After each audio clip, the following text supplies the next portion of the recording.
सचिन ठरला या सामन्याचा मॅन ऑफ द मॅच. बा हा बॉलर आहे. मी यांना विचारतो कोण ठरला, हे लगेच बोलणार सचिन. काय बोलणार. यस 6 धाव 2 धावा कंप्लीट. 2 धाबेने अकाउंट ओपन केलं जातं. आणि मागच्या मॅचचा हिरो अर्थात रवी ठरलाय. मागच्या मॅचचा हिरो रवी, आपण या ठिकाणी या. मॅन ऑफ द मॅचची ट्रॉफी घेण्यासाठी रवी आपण या ठिकाणी या. येस कुशनने टीम आपण बघतोय यावेळेस मात्र कमबॅक करत असताना पाहायला मिळाला. आणि आता ज्या संघाच्या धावसंख्या जास्त असतील ना त्या संघाला बाय दिले जाईल, त्यामुळे लक्ष असू द्या. यावेळेस शेवटचा चौकार देखील आपण पाहिला आणि यावेळेस फटका फसलाय. वडा कॅच या मॅच मध्ये झेल प्राप्त करत असताना टीम गावदेवी फणसवाडी टीमला तुम्ही पाहू शकाल विकेटचे पतन. एस डीजे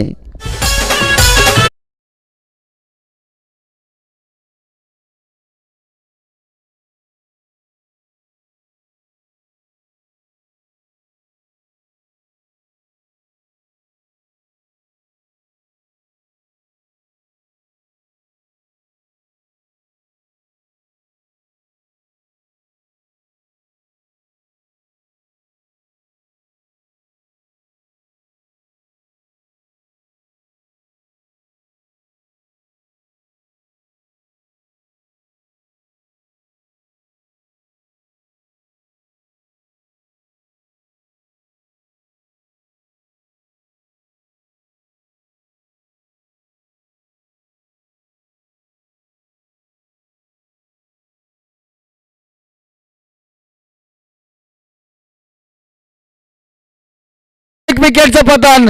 ज्या फलंदाजावर नजर होता तो फलंदाज मैदान सोडत असताना Vijay back to the pavilion.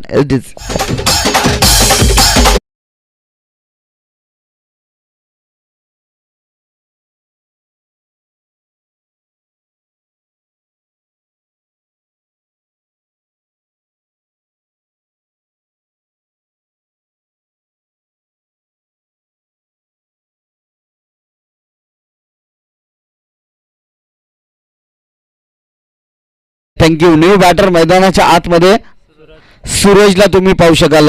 Suraj आणि करण अशी सलामी अशी जोडी जी मात्र मैदानाच्या आतमध्ये आपण बघतोय. करण सलामीला जरूर गेलाय परंतु करणच्या बॅट पद्धत धावा आपल्याला पाहायला मिळाल्या नाही. यावेळेस मात्र फटका चांगला आहे. शॉट मिड ऑन कव्हर मधून खरं तर बॉल त्या ठिकाणी पाहायला मिळाला आणि घेतली जाईल एक सिंगल धाव. आणि एक सिंगल धाबेने धावफलक जाऊन पोहोचेल 3 या आकड्यावर. असं म्हणतात ना की 4 आणि 8 किंवा 1-2 महिन्याच्या प्रेमापोटी स्वतःच्या आई बाबाचे प्रेम विसरून जीव देण्यापेक्षा त्या आईच्या मुलाला आठवा ज्यांनी वयाच्या अगदी 13व्या वर्षी हिंदवी स्वराज्य निर्माण केले होते. ताजमहल अगर प्यार की कहाणी है ना तो शिवनेरी भी एक शेर की कहाणी है. इथे फटका दर्जेदार एक्स्ट्रा कव्हर बाउंड्री लाईनच्या बाहेर जात असताना मिळतील 4 धाबा आणि या 4च्या मदतीने टीम जाऊन पोहोचेल 7 या आकड्यावर. आणि असं म्हणतात ना की ताजमहल अगर प्यार की निशाणी है तो शिवनेरी भी एक शेर की कहाणी है. प्रेम करायचं आहे ना तर आपल्या आई वडिलांवरती करा जे आपल्याला ड्रीम पॅशन कंप्लीट करण्यासाठी स्वतःची स्वप्ने बाजूला ठेवून तुम्हाला चांगले दिवस दाखवण्यासाठी संघर्ष करत असतात. त्या आई वडिलांचा आदर करा, रिस्पेक्ट करा आणि प्रत्येक आई वडिलांचा रिस्पेक्ट करणे ही देखील आपली भारतीय संस्कृती आहे. आणि ते साध्य करत असताना या मॅच मध्ये आपण बघतोय धावा बनलेत 7 धावा. षटक क्रमांक पहिला संपलाय का समाप्त झालाय. टीमची टोटल जाऊन पोहोचले 7 या धावसंख्येवर.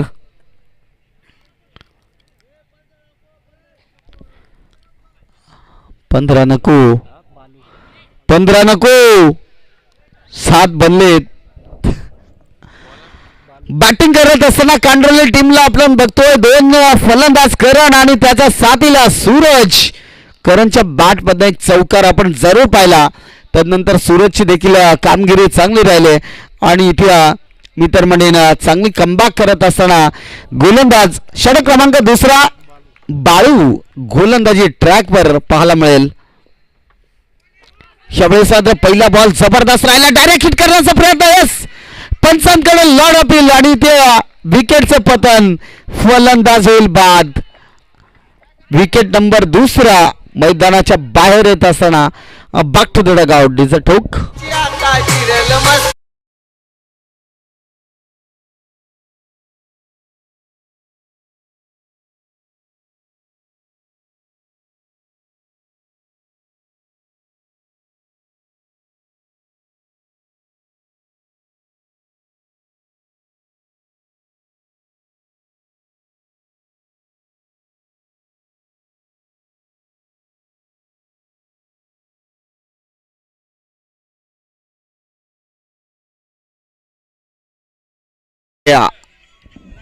न्यू बॅटर मैदानाच्या आतमध्ये दाखल झालाय. अनंताला तुम्ही पाहू शकाल. खरं तर धावा बनवाव्या लागतील कांडरोली टीमला. हा मॅच मध्ये तुम्हाला विजय संपादन करायचं असेल तर धावा देखील बनवाव्या लागतील. इथे मी तर म्हणेन चांगला बॉल रिलीज केला. अगदी चांगला बॉल हाताळत असताना सातत्याने आपण बघतोय जय गावदेवी फणसवाडी टीमला सातत्याने आपल्याला पाहायला मिळतो. कशासाठी पंच, कशासाठी रिव्ह्यू? वाईट साठी.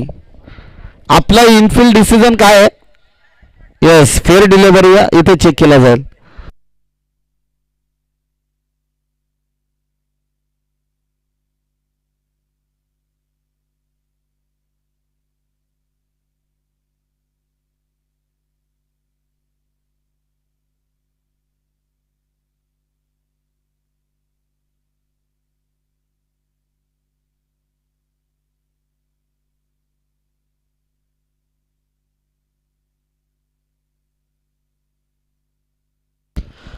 थोडा रिव्ह्यू घेताना लवकर घ्या, म्हणजे कसं आहे माहिती आहे का? यस यस यस, ओके, धन्यवाद. आमचं लक्ष नव्हता त्याबद्दल आम्ही देखील माफी मागतो, परंतु आम्ही चेक करतो. टीव्ही अंपायरकडे चेक करतो.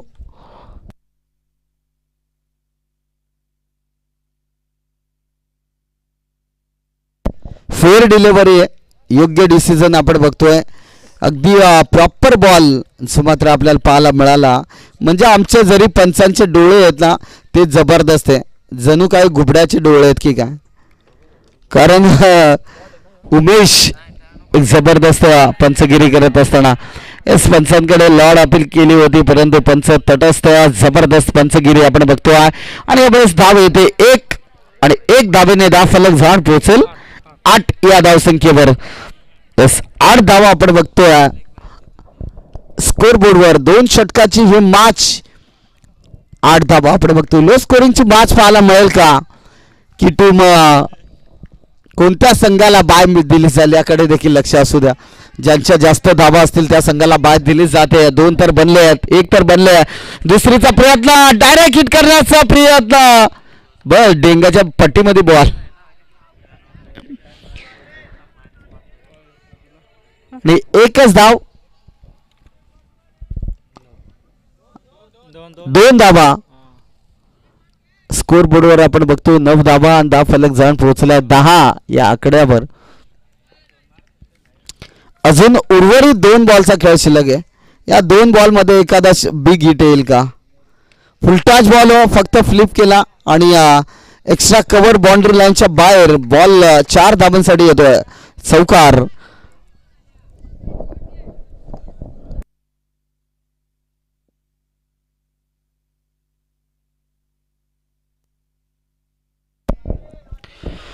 चौकार आला, चौकाराने धाव फलक जाऊन पोहोचला 14 आकड्यावर. 24 नाही, 24 सांगितलं ना तर कुशानेवाले सांगतील जायला काय होतंय आणि काय नाही. 2 धावा नको रे बाबा, ते हात जोडतात देवाकडे. बघा बघा बघा.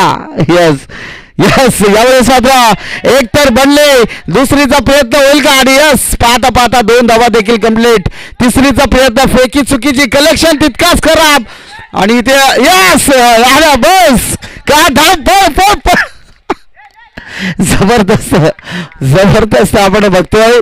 जिथे 1 धाव होती तिथे पंच 4 धावा ना. यस, 4 धावा. जबरदस्त एफर्ट आपल्याला पाहायला मिळाला.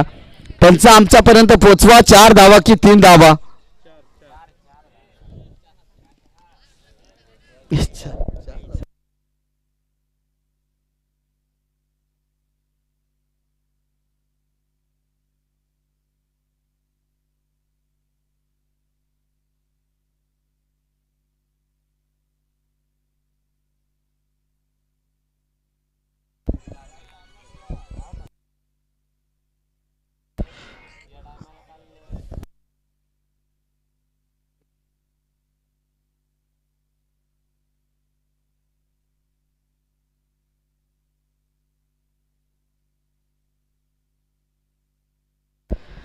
येस, ज्या खेळाडूने खरं तर डाय घेतली त्या खेळाडूला जरूर प्रयत्न जबरदस्त राहिला, एफर्ट चांगला राहिला होता. 4 धावा आला शेवटच्या बॉलवर आणि तदनंतर धावफलक जाऊन पोहोचलाय 18 या आकड्यावर. कुशाल टीमची जी आशा होती ती मावळली, कारण तुमच्या 17 होत्या आणि त्यांच्या 18 आहेत. 19 बनवेल तो मात्र विजयाचा शिक्कामोर्तब जरूर करेल, परंतु 19 धावसंख्येची गरज आहे मॅच जिंकण्यासाठी. 12 बॉल आणि 19 धावा ज्या मात्र बनवाव्या लागतील. इथे टीम गावदेवी फणसवाडी हा सामना जिंकेल का की टीम कांडरोली संघ कमबॅक करेल हे देखील या ठिकाणी पाहावं लागेल. मैदानाच्या आतमध्ये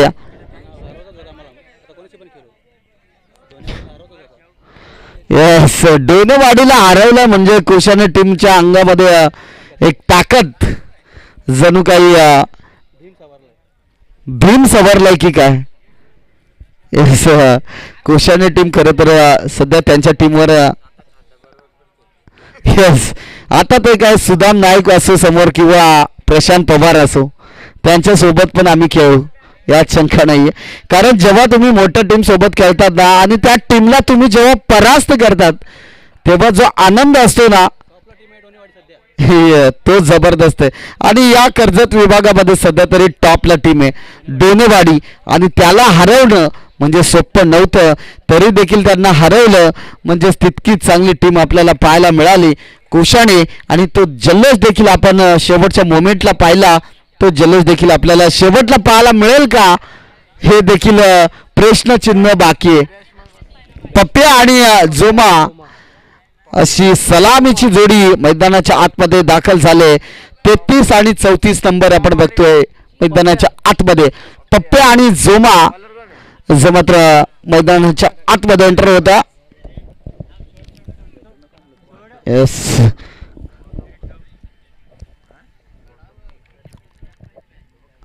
पप्प्याची उंची थोडीशी कमी आहे समजून घेऊ आम्ही, परंतु जबरदस्त बॅटर आहे यात शंका नाही आहे. कारण 33-34 नंबर यस पनवेल एरियामध्ये खरं तर मेन बॅट्समन म्हणून त्याच्याकडे पाहिलं जातं. आणि आज खरं तर पहिल्या मॅचमध्ये जशी त्याची विकेट गेली होती ना तिथून त्यांना ना जवळजवळ 10 ते 15 शिव्या घातल्या होत्या. खालच्या बॅट्समन अर्थात तो बॅट्समनचं नाव आठवत नाही, परंतु काही का असो ना पनवेल एरिया गाजून सोडला या फलंदाजाने. तो फलंदाज स्ट्रायकिंग एंडवर पप्प्याला तुम्ही पाहू शकाल, भरपूर वर्षाचा अनुभव आहे. यस यस, पहिला बॉल इथे कमालीचा राहिला, आडवा बाट फटका सजवायचा होता. पहिला बॉल इथे मात्र देवाला,